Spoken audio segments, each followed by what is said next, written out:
Quickly सबसे पहले good job को एनालाइज करते हैं कि क्या गुड जॉब खुशी देती है। ओके जैसे ये लॉगोस दिखाएं, गूगल, फेसबुक, यूनिलीवर, ये ड्रीम कंपनीज होती हैं। KPMG, EY, PwC, Deloitte, obviously जो ACCA कर रहे हैं लोग, जो CA कर रहे हैं और जो कंप्यूटर इंजीनियर्स हैं, उनके लिए ड्रीम कंपनीज हैं।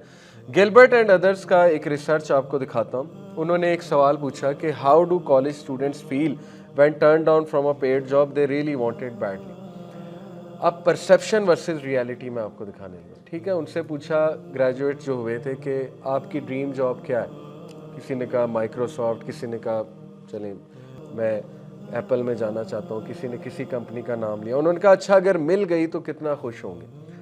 अब इस खुशी का जो है वो एक सर्वे होता है, उस सर्वे के मुताबिक आपकी खुशी को पॉइंट्स दिए जाते हैं। जैसे करंटली मैंने सर्वे किया था, मेरी हैप्पीनेस 7.8 पे आउट ऑफ 10, कभी 8.2 पे चली जाती है, डिपेंडिंग अपॉन उस दिन मेरा मूड कैसा है। एनीवे, स्टूडेंट से पूछा कि अच्छा बताएं कि अगर आपको जॉब मिल जाती है, नहीं मिलती, तो आपकी हैप्पीनेस में कितना ड्रॉप आएगा, आप कितने गमज़दा होंगे। उन्होंने कुछ सवालों के आंसर दिए, तो जो प्रिडिक्टेड ड्रॉप इन हैप्पीनेस था वो था 2.10, ये सामने आपको नजर आ रहा है। जबकि जो एक्चुअल ड्रॉप इन हैप्पीनेस था वो था 0.6। रियलिटी मुख्तलिफ थी। इससे क्या साबित होता है इस सर्वे से कि हम एग्जैजरेट करते हैं, हम अपने इमोशंस को एग्जैजरेट करते हैं। मिसाल के तौर पे आपने कई बार ये सेंटेंस सुना होगा कि अगर मुझे चीज़ ना मिली तो मैं मर जाऊंगा।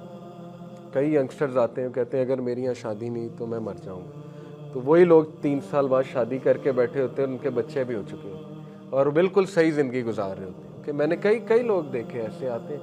इसका मतलब कि उस टाइम पर, उस फेज़ में वो अपनी कैपेबिलिटीज़ को, इम्यून सिस्टम को अंडर एस्टिमेट कर रहे थे। और शैतान यहाँ पे बहुत फ़ायदा उठाता है, याद रखें, ये बड़ी पते की बात है। इब्न अल क़य्यिम रहिमहुल्लाह का एक कौल है, उन्होंने कहा कि डिप्रेस्ड बिलीवर इज़ वेरी क्या कहना चाहिए, डिप्रेस्ड बिलीवर जो है वो शैतान के लिए पीस ऑफ केक है और शैतान का पसंदीदा है। Depressed believer is most beloved to शैतान। क्यों? क्योंकि एक बंदा पहले ही डाउन है तो शैतान मज़ीद उसे आके डाउन करेगा, क्योंकि शैतान हंस रहा होता है। शैतान ने क्या वादा किया था अल्लाह से? उसने कहा था कि मैं आदम अलैहिस्सलाम और इनकी औलाद को नहीं छोड़ूंगा, फबी इज़्ज़तिका।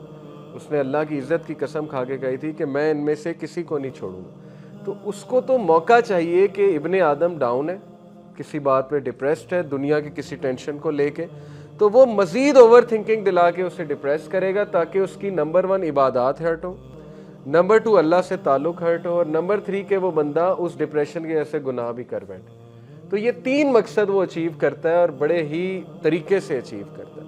उसे हर बंदे की दुखती रग पता है क्योंकि एक्सपीरियंस बहुत ज़्यादा है। फिर जो उसने शयातीन पीछे लगाए हुए उन्हें तो ख्यालात तक ज़ाहिर है। अल्लाह के नबी सल्लल्लाहु अलैहि वसल्लम ने कहा कि खून में, रगों में खून की तरह दौड़ता है शैतान, करीन जो होता है हमारा। तो ही नोज़ कि ये बंदा what this person is going through, तो मज़ीद पिंच करता है। तो मोमिन जो है वो आगे से पिंच हो रहा होता है, मोमिन मज़ीद डिप्रेस हो रहा होता है, अल्लाह से मदद नहीं तलब करता, अल्लाह से ताकत नहीं पकड़ता। अल्लाह ने कहा वस्तईनु बिस्सब्रि वस्सलाह, कि नमाज में और सब्र में ताकत पकड़ो। लेकिन हम जो है वो अपने आप को हवाले कर रहे हैं शैतान के कि आओ मुझे मज़ीद दुखी करो। तो ये जो एग्जैजरेशन है ये बड़ी कॉमन है। कई लोग, उन्हें जॉब कोई नहीं मिलती, या उनका MBBS में नहीं एडमिशन होता, या उन्हें फ़लानी चीज़ नहीं मिलती, कुछ देर के लिए दुखी होना नेचुरल। अब मैं ये भी नहीं कह रहा कि बंदा जो है वो दुखी ना हो और बंदा जो है वो पार्टी करने लग जाए, कि कोई बात नहीं, ये अननेचुरल है। दुख बिल्कुल होता है कोई चीज़ ना मिले, लेकिन आप कभी भी अपनी कैपेबिलिटी को एग्जैजरेट ना करें, अंडर एस्टिमेट ना करें कि अगर ये चीज़ मुझे ना मिली तो मेरी ज़िंदगी ही ख़त्म हो जाएगी, क्योंकि रियलिटी और है। देखें, उन्होंने यही कहा कि अगर हम अभी 8 आउट ऑफ 10 खुशी में हैं, तो जब ये जॉब हमें खुदा न खास्ता अगर ना मिली तो हमारी हैप्पीनेस 5.9 पे ड्रॉप हो जाएगी। 2.10 पॉइंट्स ड्रॉप बताया उन्होंने, लेकिन असल में वो 7.32 पर आ गई वो हैप्पीनेस, ज़्यादा से ज़्यादा 0.68 ड्रॉप हुई, बस दैट्स इट। वो भी रिकवर हो जाएगी कुछ देर बाद। तो इस रिकवरी फेज के दौरान जो हमें एटीट्यूड बताया गया है, जब दुख आया तो दुख के भी कुछ आदाब सिखाए गए हैं हमारे दीन इस्लाम में, कि सब्र के साथ काम लो, चैरिटी करो, नेक अमाल में बढ़ जाओ, इस्तग़फ़ार करो अल्लाह सुब्हानहू व तआला के आगे, ताकि वो फेज़ तुम अच्छे से गुजार लो और उसके बाद वो चीज़ से बेहतर चीज़ तुम्हें मिल जाएगी। लेकिन होता क्या है कि वो जो दुख का फेज है उसको हम मजीद दुख में गुजारते हैं, और जहाँ शैतान बहुत एक्टिव होता है और उसमें हम गुनाहों की तरफ चले आते हैं, उसमें हमारी इबादत हर्ट हो जाती हैं, हिट हो जाती हैं। तो ये शैतान का बहुत बड़ा हथियार है, ये आप समझने की कोशिश करें। एनीवे, उसके बाद बिग क्वेश्चन, यहाँ पर जरा आइएगा अगली स्लाइड पे। Big question, which salary is enough to make us happy. Leo Bomiski एक खातून है, ये साइकोलॉजिस्ट हैं, दी हाउ ऑफ हैप्पीनेस इनकी किताब है। इन्होंने कहा अच्छा चले मान लें कि पैसे से और गुड जॉब से बहुत ज़्यादा खुशी मिलती है, तो वो क्या फिगर है जिससे एक्चुअली खुशी मिलती है। उसने वो फिगर जो है जानने की कोशिश की। तो उसने पहले एक सैंपल साइज जो लिया, $30,000 पर एनम कमा रहे थे जो लोग, उनके पास वो गई और उसने कहा कि क्या आप खुश हैं। तो उन्होंने कहा कि नहीं।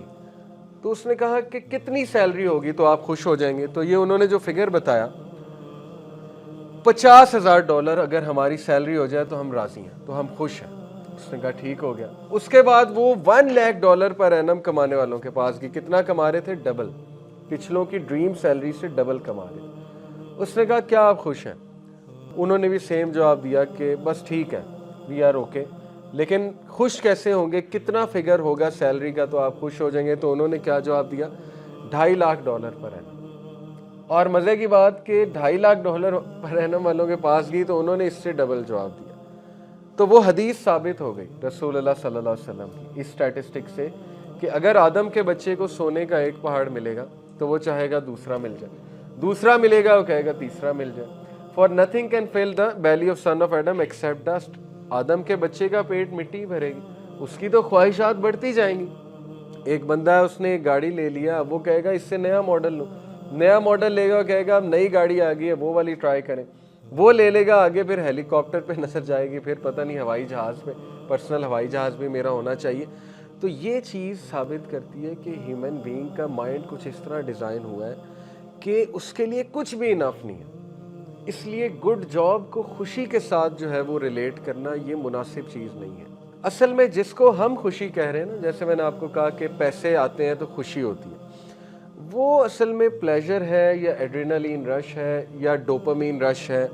क्योंकि डोपामीन एक ऐसा केमिकल है जो हमें एक्साइटेड करता है। अब मुझे कोई अच्छी खबर मिलती है या सेंस ऑफ अचीवमेंट आती है तो मेरे उस वाले डोप सेंटर से डोपामीन निकलता है, क्योंकि हमारे ब्रेन में 7 सेंटर्स हैं डोपामीन। एक सेंटर है सेंटर ऑफ अचीवमेंट का। जब भी आप कोई चीज़ अचीव करेंगे उस सेंटर में से डोपामीन निकलेगा। डोपामीन हमें हाई फील कराता है, प्लेजर की सेंस जो है वो देता है। तो वो अगर डेफिनेशन है खुशी की, तो कुछ देर के लिए डोपामीन रिलीज होगा और ज़ाहिर है एड्रेनलिन रश होगा, तो खुशी वो वाली तो आ जाएगी। लेकिन वो खुशी की स्टेट कांस्टेंट नहीं रहती। आप बेशक अपनी ज़िंदगी का एक बार ना जायज़ा ले लें। आपको मिसाल के तौर पे किसी ने कोई गिफ्ट दिया, उस गिफ्ट से मुतल्लिक खुशी कितनी देर रहती है आप खुद नोट कर लें अपनी लाइफ में। बाद में वो चीज़ आम हो जाती है आपके लिए। जैसे मिसाल देता हूँ, आपको PS4 गिफ्ट में मिली, वो 10 दिन, 8 दिन, 7 दिन, कितने दिन वो खुशी मेंटेन रहेगी। उसके बाद आपको नई चीज़ चाहिए, उसके बाद आपको एक और नई चीज़ चाहिए। ओके, तो ये हमारा पॉइंट ये है कि खुशी को गुड जॉब से रिलेट करना, ये साइकोलॉजिस्ट इसको नेगेट करते हैं। वो कहते हैं कि नहीं, ये मुनासिब बात नहीं है। मोमेंटरीली खुशी आती है लेकिन वो चीज़ मेंटेन करना बहुत मुश्किल होता है और वो चीज़ मेंटेन रहती भी नहीं। अच्छा, उसके बाद हार्वर्ड के स्टूडेंट से 1998 में सर्वे है, सोलनिक एंड हेमनवे का। हार्वर्ड के स्टूडेंट से पूछा गया कि तुम्हें कितनी सैलरी जो है वो पसंद है। ऑप्शन 1 कि तुम्हें जो है वो $50,000 दिए जाएंगे, लेकिन तुम्हारे जो साथ वाले उन्हें $25,000 दिए जाएंगे, तुम्हारे क्लास फेलोज को। ऑप्शन 2, तुम्हें $1,00,000 मिलेगा लेकिन तुम्हारे क्लास फेलोज को $2.5 लाख मिलेंगे। तो 56% स्टूडेंट्स ने कहा कि हमें बर्दाश्त ये तो है कि हमारी कम हो और हमसे कम हमारे क्लास फेलोज की हो, लेकिन ये बर्दाश्त नहीं है कि हमारी सैलरी बेशक ज़्यादा हो लेकिन हमसे डबल हमारे क्लास फेलोज की। ये स्टैटिस्टिक हमारे एजुकेशन सिस्टम का फेलियर शो करता है कि education system was suppose to create people जो कि वर्चुअस हैं, जो कि हाई कैरेक्टर के हैं, लेकिन एजुकेशन सिस्टम ने ऐसे लोग क्रिएट किए हैं जो आपस में एनवी रख रहे हैं, एक दूसरे जेलस हो रहे हैं, और जिनकी ख्वाहिश ये है कि मैं कामयाब हो जाऊँ और अगला मेरे नाकाम हो जाए। या ये कि मुझे सैलरी अच्छी मिल जाए और मेरे इर्द गिर्द के लोगों को सैलरी जो है वो कम मिल जाए। और ये बड़ा एक बुनियादी फैक्ट है, किसी की खुशी पे खुशी हर एक को नहीं होती। तो इसका मतलब कि कैरेक्टर बिल्डिंग सही से नहीं हुई।